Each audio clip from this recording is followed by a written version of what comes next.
आज की वीडियो में हम देखने वाले हैं टॉपर का सीक्रेट टाइम टेबल। कोई भी इंसान जन्म से पढ़ाई में तेज नहीं होता। उसके पढ़ाई में तेज होने का मुख्य कारण होता है टॉपर का सीक्रेट टाइम टेबल। हमने रिसर्च से और बहुत से टॉपर के सीक्रेट टाइम टेबल के द्वारा दिए गए इंटरव्यू से कुछ मुख्य जो पॉइंट है उनको अपने वीडियो में बताने का प्रयास किया। अगर आप अपनी पढ़ाई को बहुत अच्छे समय पर कंप्लीट करना चाहते हैं, साथ ही साथ आप एक टॉपर बनना चाहते हैं, तो यह वीडियो आपके लिए बहुत मदद करेगा। किसी भी काम को पूरा करने के लिए समय को मैनेज करना बहुत ज़रूरी होता है, चाहे वह काम छोटा हो या फिर बड़ा। अगर आपका टाइम टेबल सटीक है तो आप उस काम को आपके द्वारा निर्धारित किए गए समय के अंतर्गत पूरा कर लेंगे। बात अगर पढ़ाई की करें तो इसमें टाइम टेबल सिर्फ आपको पढ़ने के लिए मोटिवेट नहीं करता, बल्कि आपकी हेल्प करता है कि आप अपने पढ़ाई को प्रतिदिन सही प्रकार से पूरा करते हैं। टाइम टेबल बनाने के बेनिफिट। टाइम टेबल बना लेने से सबसे पहले आपकी डेली की रूटीन फिक्स हो जाती है, जिससे आप कोई भी अनावश्यक कार्य नहीं करते। इससे आपके समय की भी बचत होती है, और जब आप अनावश्यक कार्य नहीं करते, इसमें आपको माइंड बिल्कुल पूरे तरीके से शांत होता है, जिससे आपका पढ़ाई में मन लगने लगता है। टाइम टेबल की वजह से जब आप अपने पढ़ाई को निर्धारित समय में पूरा कर लेते हैं, तब आपके अंदर कॉन्फिडेंस बढ़ने लगता है, जिसकी वजह से आप हमेशा खुश रहते हैं और प्रत्येक दिन अपने टाइम टेबल को फॉलो करते हुए आप पढ़ाई करते रहते हैं। How to make a create time table. सही टाइम टेबल कैसे बनाएं। टाइम टेबल बनाने से पहले आपको उन सभी काम जो आपको अपने दिन में करने हैं, उन सभी कामों को एक बार कागज पर जरूर लिखें। किसी चीज़ को लिखने से उसके बारे में स्पष्ट हो जाते हैं कि वह काम आपको करना है या नहीं करना।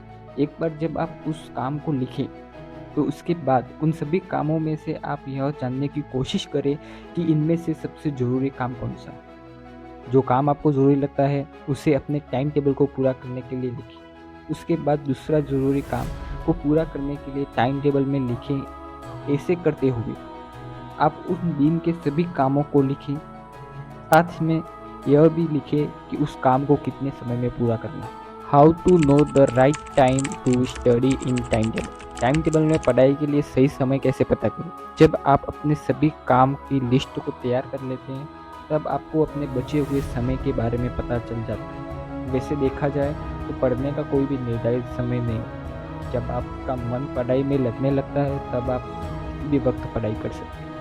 लेकिन अगर आपका नया टाइम टेबल बना रहे हैं और पहली बार फॉलो करना चाहते हैं, तो सबसे पहले अच्छा रहेगा कि आप मॉर्निंग में 4 से 5 बजे के बीच में जग जाए। उसके बाद एक बार टाइम टेबल को अच्छे से पढ़ें, ताकि कोई भी काम बीच में छूट न जाए। इसके बाद आप अपने निर्धारित समय के अनुसार पढ़ाई कर सकते हैं। What is the time table of a topper. Topper का टाइम टेबल कैसा होता है?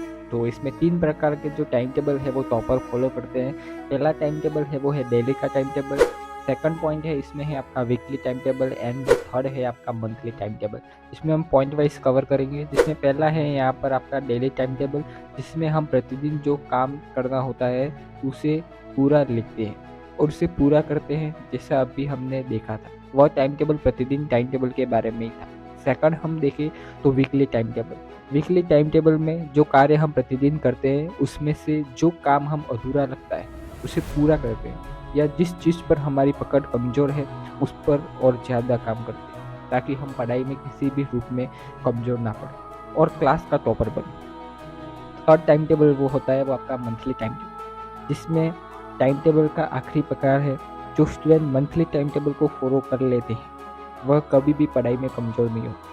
क्लास में वह हमेशा टॉप करते रहते हैं। मंथली टाइम टेबल में आपका जो काम बच गया उसे पूरा करें। टाइम टेबल में रिवीजन कब करें। पढ़ी हुई चीज़ों को याद रखने के लिए रिवीजन सबसे इम्पोर्टेंट है, इसलिए आपको वीकली टाइम टेबल के हिसाब से पढ़ी हुई चीज़ों को रिवाइज करते रहना चाहिए। इसमें चीज़ आपके दिमाग में हमेशा रहती है। टाइम टेबल में कितने घंटे की पढ़ाई करनी चाहिए। ऐसे देखा जाए तो हर इंसान की अपनी एक क्षमता होती है कि वह एक दिन में इतना पढ़ सकता है, लेकिन अगर आपको टॉपर बनना है तो आपको थोड़ी सी तकलीफ हो सकती है, क्योंकि आपको अपने टाइम टेबल में कम से कम 14 घंटा और अधिक से अधिक 16 घंटे देने ही पड़ेंगे। अगर आपको इतना ही नहीं कर सकते तो कोशिश करें कि आप कम से कम 12 घंटे की पढ़ाई प्रतिदिन जरूर करें। टाइम टेबल में कितने समय बाद ब्रेक लेना चाहिए। तो वैसे तो हर स्टूडेंट की फोकस पावर 1 घंटे से लेकर 2 घंटे तक होनी चाहिए, लेकिन अगर आपको पढ़ने में ऐसा लगता है कि आपका ध्यान भटक रहा है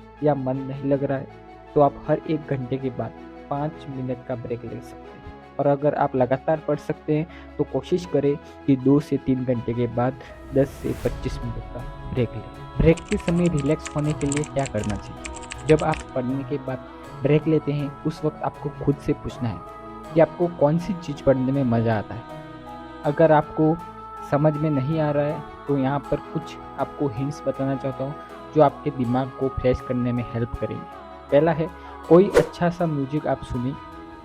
सेकंड है, आप 1 या 2 मिनट को कोई गेम खेल सकते हैं। तीसरा, फिर किसी अच्छे दोस्त से आप बात कर सकते हैं। याद रहे, आपके और आपके दोस्त के बीच कोई भी बात ऐसी नहीं होनी चाहिए जिससे आपका मन अशांत हो जाए। इसलिए सिर्फ ऐसे दोस्तों से ही बात करें जो आपको अच्छे से समझाता हो, अन्यथा आप म्यूजिक सुन ले, फिर हल्का फुल्का कुछ स्नैक्स खा सकते।